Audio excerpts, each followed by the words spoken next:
नमस्कार. सातच्या बातमीपत्रात मी कल्पना साठे आपलं स्वागत करते. सुरुवातीला एक नजर ठळक बातम्यांवर. भारत आणि तुर्कमेनिस्तान दरम्यान 7 करारांवर स्वाक्षऱ्या. ऊर्जा, संरक्षण, क्रीडा, योगाभ्यास, महिला युवकांचा विकास तसंच खतनिर्मिती क्षेत्राचा समावेश. भारताच्या ईशान्य क्षेत्रात सीमावर्ती प्रदेशातून होणारी घुसखोरी कदापि खपवून घेतली जाणार नाही. केंद्रीय गृहमंत्री राजनाथ सिंग यांचा इशारा. 42 कोटींची थकबाकी आणि वाळू साठेबाजी प्रकरणी रायगड जिल्ह्यातल्या दिघी बंदरामधल्या मालमत्तांवर कारवाई.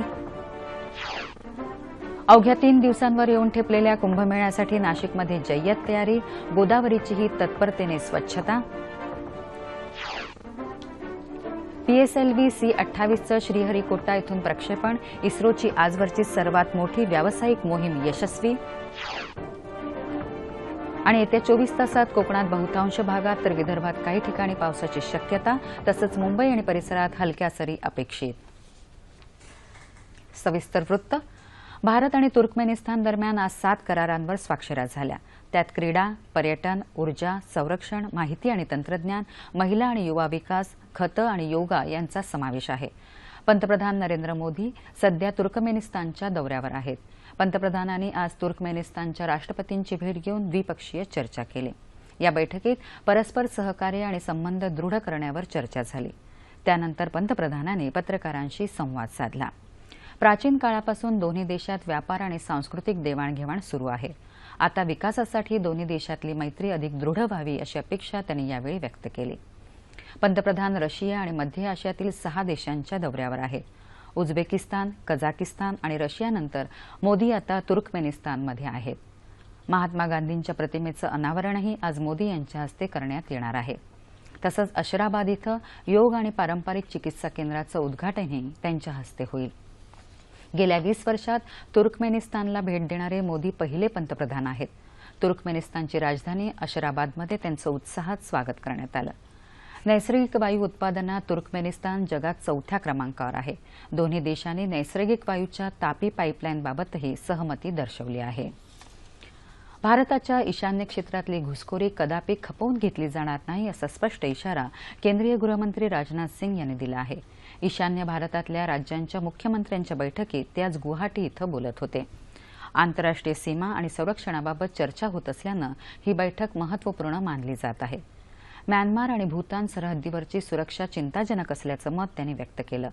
म्यानमार आणि भूतान सरहद्दीवरून मोठ्या प्रमाणावर घुसखोरी होत असून शस्त्र आणि अंमली पदार्थांचा व्यापार मोठ्या प्रमाणावर होत असल्याचं त्यांनी सांगितलं. भारत आणि म्यानमार सरहद्दीलगत 10 किलोमीटरच्या परिसरातल्या जवळपास 240 गावांना कोणतीही विशेष सुरक्षा नसल्याचं त्यांनी सांगितलं. भूतान सरहद्दीबाबतही असाच प्रकार असल्याचं ते म्हणाले. भारत आणि म्यानमार सरहद्दीबाबतच्या समस्यांचा निपटारा करण्याकरता RN रवी यांच्या अध्यक्षतेखाली एक संयुक्त गुप्त तपास समिती स्थापन करण्यात आली असून येत्या काही दिवसात ती आपला अहवाल सादर करेल असं सिंग यांनी स्पष्ट केलं. वाशिम जिल्ह्यातला शेतकरी प्रचंड आर्थिक संकटात असून निसर्गाच्या अवकृपेमुळे तो पार खचून गेला आहे. म्हणून राज्य सरकारनं शेतकऱ्यांना तातडीनं संपूर्ण कर्जमाफी देऊन न्याय द्यावा या मागणीसाठी जिल्हा काँग्रेस समितीच्या वतीनं आज वाशिममध्ये मोर्चा काढण्यात आला. काँग्रेसचे माजी प्रदेशाध्यक्ष माणिकराव ठाकरे, माजी मंत्री शिवाजीराव मोघे, आमदार अमित झनक, काँग्रेसचे ज्येष्ठ नेते अनंतराव देशमुख, जिल्हाध्यक्ष दिलीप सरनाईक यांनी मोर्चाचं नेतृत्व केलं. मोर्चेकऱ्यांनी उपविभागीय कार्यालयात आपल्या मागण्यांचं निवेदन सादर केलं.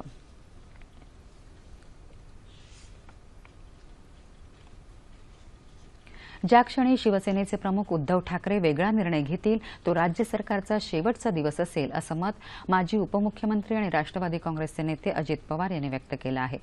पक्षाध्यक्ष शरद पवार यांच्या अमृत महोत्सवानिमित्त पक्षातर्फे 75 ख्यातनाम व्यक्तिमत्व आणि काही संस्थांचा सत्कार करण्यात येणार आहे.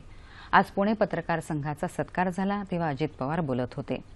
दुधाचे दर, ऊसाच्या आधारभूत किमती, दुबार पेरणी, शेती कर्ज, बिघडलेली कायदा आणि सुव्यवस्था अशा अनेक मुद्द्यांवर राज्य विधिमंडळाच्या येत्या अधिवेशनात सरकारला काँग्रेस आणि राष्ट्रवादी काँग्रेसचे नेते घेरतील असं अजित पवार यांनी स्पष्ट केलं.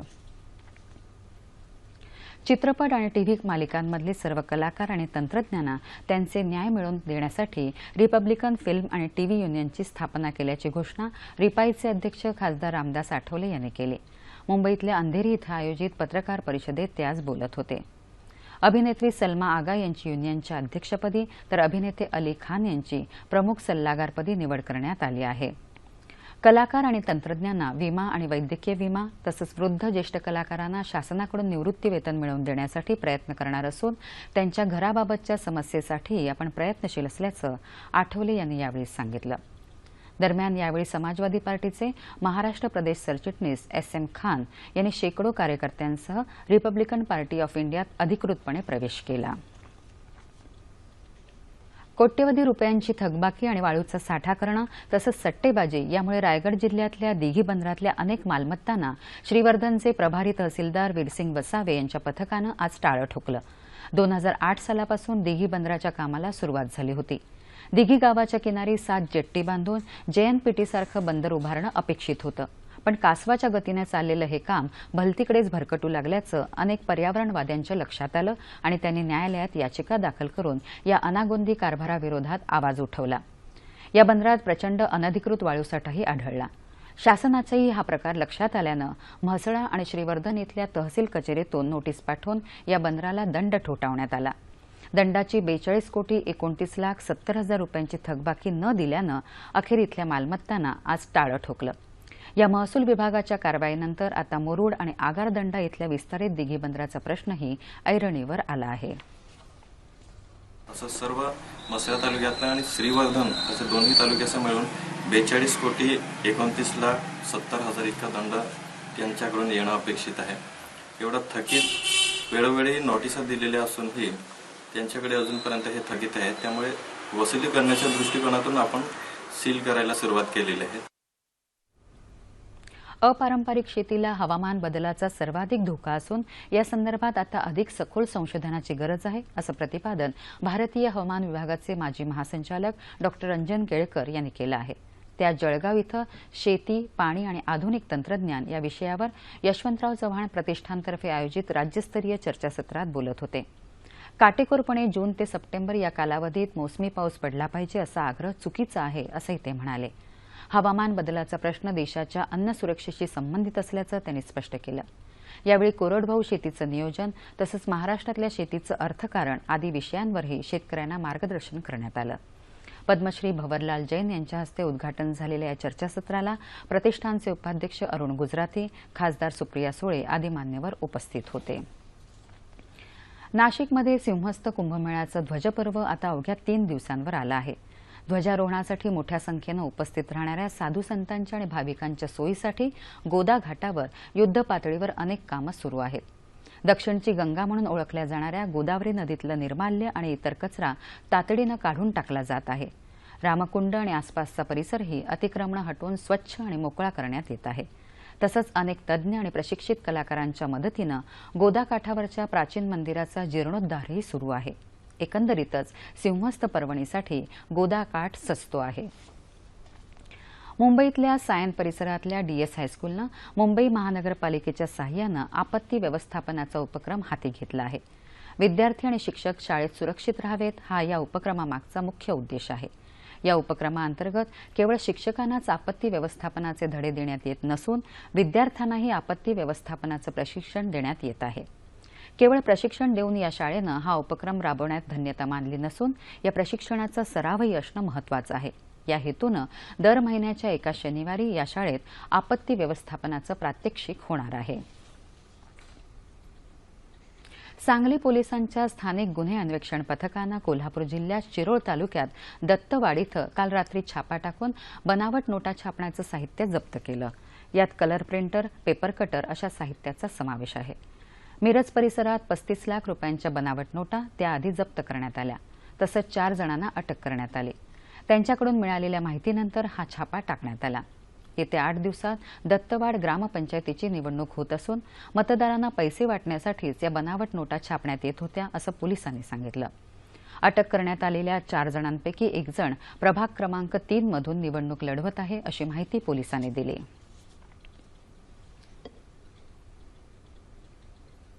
प्रवाशांशी थेट भेट हे अभियान बेस्ट प्रशासनाच्या वतीनं सुरू करण्यात आलं आहे। या अभियानाअंतर्गत उद्या धारावी, कुर्ला, मरोळ, मजाज, दिंडोशी, मागाठाणे या बेस्ट आगारांचे आगार व्यवस्थापक आणि वरिष्ठ अधिकारी प्रवाशांशी थेट संवाद साधणार आहेत।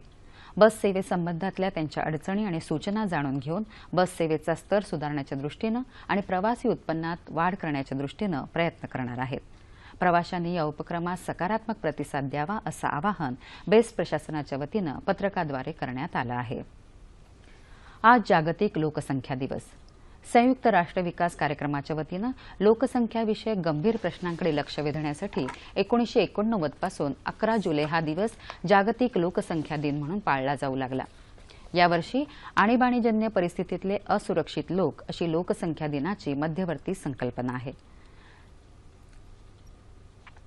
संघर्षमय परिस्थितीमुळे विस्थापित होणाऱ्यांची संख्या दिवसेंदिवस वाढत असून त्यापैकी स्त्रिया आणि किशोरींच्या आरोग्य गरजांकडे लक्ष वेधणं हा या संकल्पनेमागचा उद्देश आहे. भारताच्या ध्रुवीय उपग्रह प्रक्षेपक PSLV-C-28नं काल रात्री 9:58 5 ब्रिटिश उपग्रह सूर्याच्या परिभ्रमण कक्षेत यशस्वीरित्या स्थापित केले. हे उपग्रह श्रीहरिकोटातील सतीश धवन अंतराळ केंद्रातून प्रक्षेपित करण्यात आले. इस्रोच्या व्यावसायिक मोहिमांपैकी ही सर्वात मोठी मोहीम आहे. या प्रकारची इस्रोची ही तिसरी मोहीम आहे. दरम्यान पंतप्रधान नरेंद्र मोदी यांनी या यशस्वी प्रक्षेपणाबद्दल इस्रोचं अभिनंदन केलं आहे.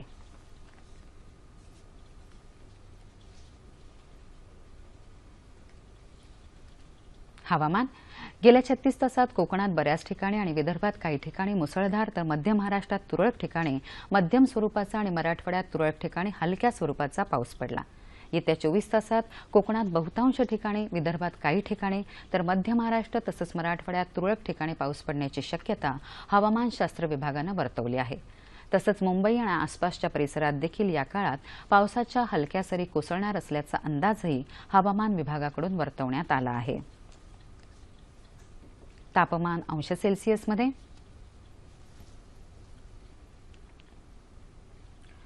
मुंबई कमाल 32, किमान 27. नागपूर 30 आणि 25. पुणे 30 आणि 22. औरंगाबाद 33 आणि 24. नाशिक 31 आणि 23. कोल्हापूर 27 आणि 21. रत्नागिरी 30 आणि 25. सोलापूर 35 आणि 23. आणि अमरावती कमाल 31, किमान 25 अंश सेल्सिअस. शेवटी पुन्हा एकदा ठळक बातम्या. भारत आणि तुर्कमेनिस्तान दरम्यान 7 करारांवर स्वाक्षऱ्या. ऊर्जा, संरक्षण, क्रीडा, योगाभ्यास, महिला युवकांचा विकास तसंच खतनिर्मिती क्षेत्राचा समावेश. भारताच्या ईशान्य क्षेत्रात सीमावर्ती प्रदेशातून होणारी घुसखोरी कदापि खपवून घेतली जाणार नाही. केंद्रीय गृहमंत्री राजनाथ सिंग यांचा इशारा. 42 कोटींची थकबाकी आणि वाळू साठेबाजी प्रकरणी रायगड जिल्ह्यातल्या दिघी बंदरामधल्या मालमत्तांवर कारवाई. अवघ्या 3 दिवसांवर येऊन ठेपलेल्या कुंभमेळ्यासाठी नाशिकमध्ये जय्यत तयारी. गोदावरीचीही तत्परतेने स्वच्छता. PSLV-C-28चं श्रीहरिकोटा इथून प्रक्षेपण. इस्रोची आजवरची सर्वात मोठी व्यावसायिक मोहीम यशस्वी. आणि येत्या 24 तासात कोकणात बहुतांश भागात तर विदर्भात काही ठिकाणी पावसाची शक्यता तसंच मुंबई आणि परिसरात हलक्या सरी अपेक्षित. याबरोबरच हे बातमीपत्र संपलं. लहान मुलांमधील अध्ययन अक्षमता या विषयावर आपल्याकडे फारसं काही बोललं जात नाही. मुलांमधील या समस्येचं वेळीच निराकरण केलं नाही तर मोठेपणी अशा मुलांसमोर अनेक अडचणी उभ्या राहतात. अध्ययन अक्षमतेचा अर्थ, त्याची कारणं आणि उपचार यावर अधिक मार्गदर्शन करण्यासाठी या विषयाच्या अभ्यासक पौर्णिमा सोनावणे यांना आज रात्री 9:30च्या बातमीपत्रात निमंत्रित करण्यात आलं आहे. तेव्हा पुन्हा भेटूया आपल्या सह्याद्री वाहिनीवर. नमस्कार.